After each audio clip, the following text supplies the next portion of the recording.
Good morning. Let us start session 10 on chapter Is Matter Around the Sphere. This will be the last session on the chapter Is Matter Around the Sphere. Till now in this chapter we studied what are pure substance and impure substance. We understood about pure substance is nothing but which is made up of elements and compounds, and impure substance is made up of a mixture. Under mixture we studied homogeneous mixture, heterogeneous mixture. Under homogeneous we understood what is a true solution. Under heterogeneous mixture we learned and studied about colloids, suspended particles, and under that we understood how is the solution made in case of the dispersing phase and medium, different types of solution. We also understood how are the components of the material separated by different separating techniques such as chromatography, centrifugation, distillation, fractional distillation, etc. In today's class, that is in the last part, we will understand few more things about is matter around this sphere. That is, we'll understand more about physical and chemical changes.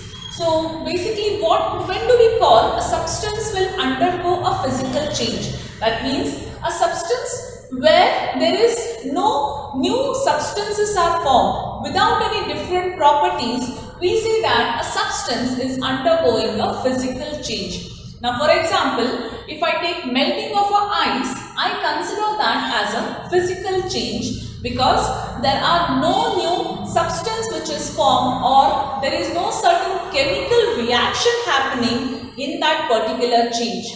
Wherein when we talk about the chemical change, there is a new substance formed as well. There are some chemical reaction or the chemical compositions are changing in it. Let us see the difference between physical change and chemical change. Physical change, it brings about a change in physical properties such as physical state, shape, size, etc.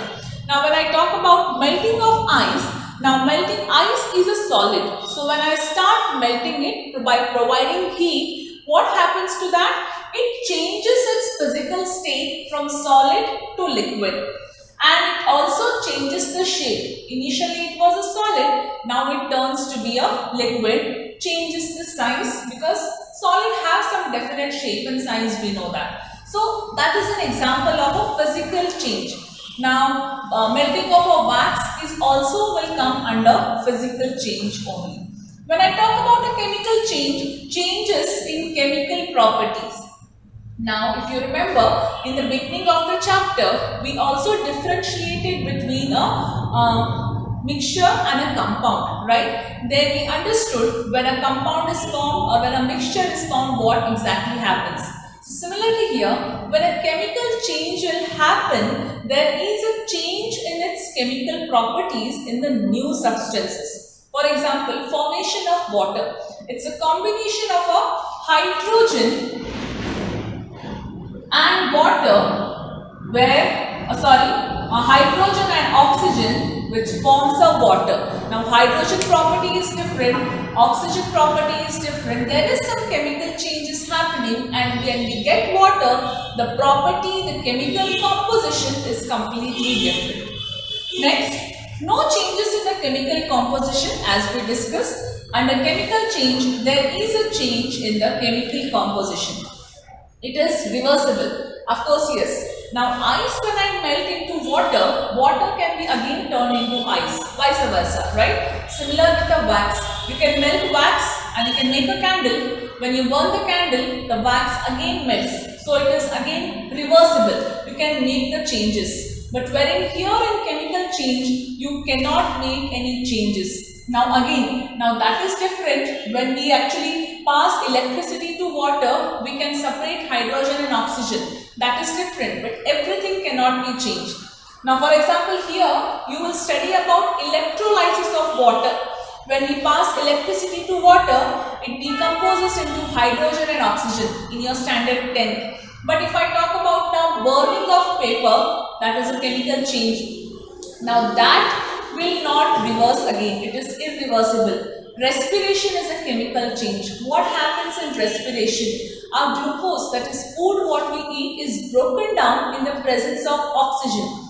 Digestion of food is a chemical change which is not reversible. So chemical changes are not reversible, they are irreversible as we say. The next point, no new substance is formed. True. Ice to water, water to ice, there is no new substance is formed. Wax to candle and candle to wax, it is the same wax again. But when we talk about a chemical change, there is a new substance always formed.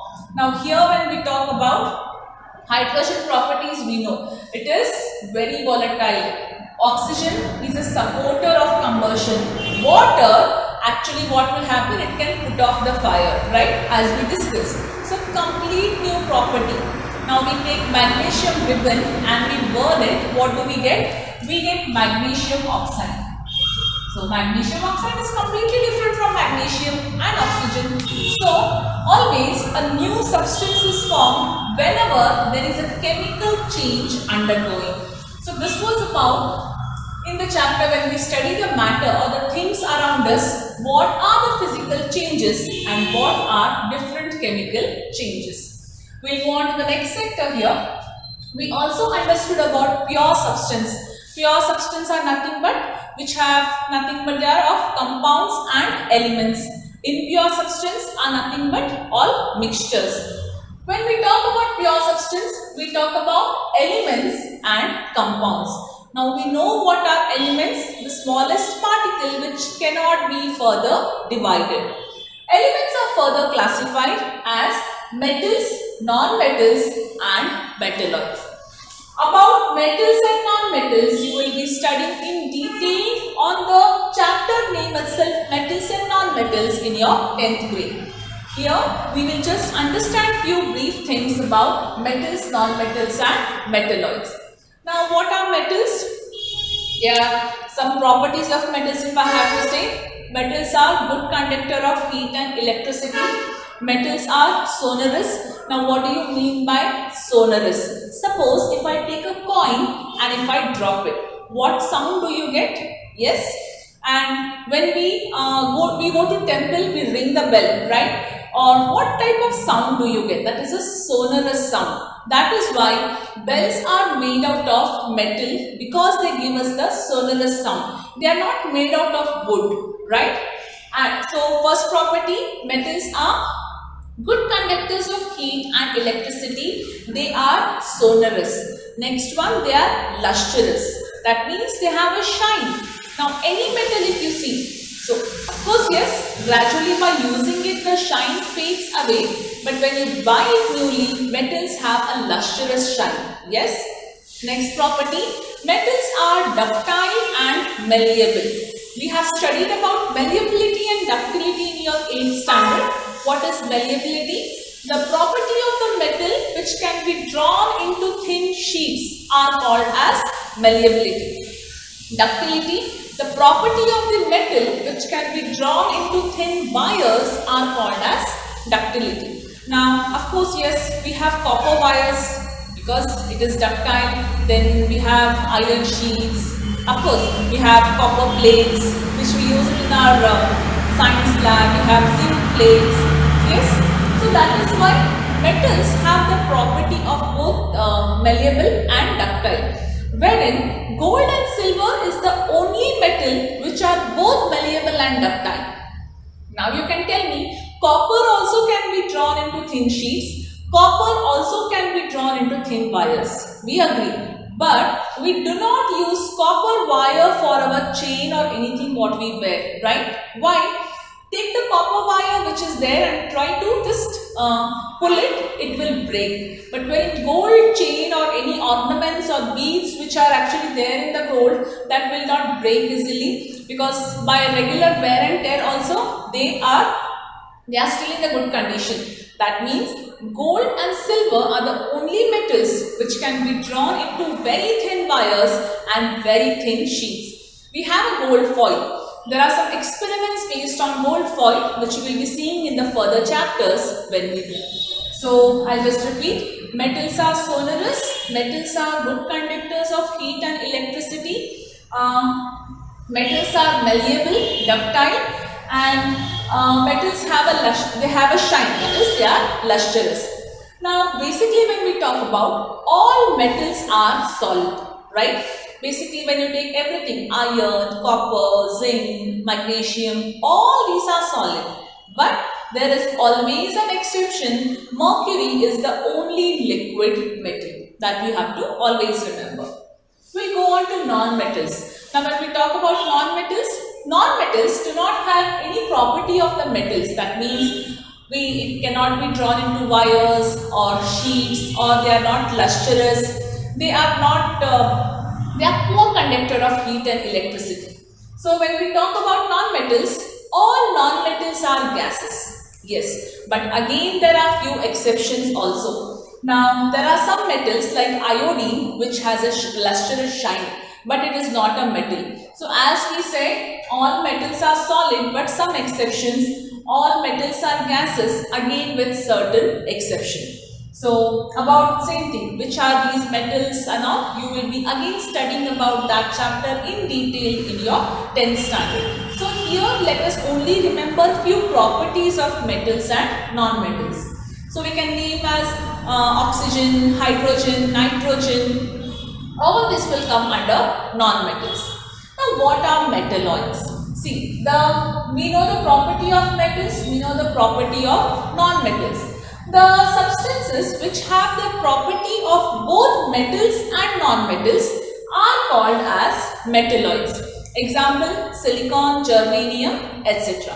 So, these are about different classification of elements, that is into metals, non-metals and metalloids. You have to only remember about these properties and examples given here. Now, what are compounds then?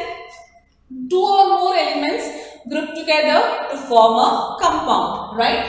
So, when we talk about elements and compounds, we name the element by a symbol. For example, hydrogen, I name it by H, oxygen by O, nitrogen by N, potassium by K, phosphorus by P, sodium by Na. Now, what are these names? You will again study about these symbols in the chapter Atoms and Molecules later. So, all the elements are named by the single letter, sometimes by two letters. Whereas compounds are named by formula. Now, this is here. This is element. This is a compound. So, if I have to name a compound, that is water, I write H2O. Now, here when I said magnesium is reacting with oxygen, magnesium is an element, oxygen is also an element, wherein magnesium oxide is a compound. So, how do I write this compound? Magnesium oxide, right? So, how do we write this formula? How do we arrive at this? You will be also studying how to write the formula of these compounds in the chapter Atoms and Molecules. So, there we come to the end of the chapter, Is matter around the sphere? So, in this chapter till now, whatever we have studied, if you have any doubts, you can call on the same day of the video set. Thank you.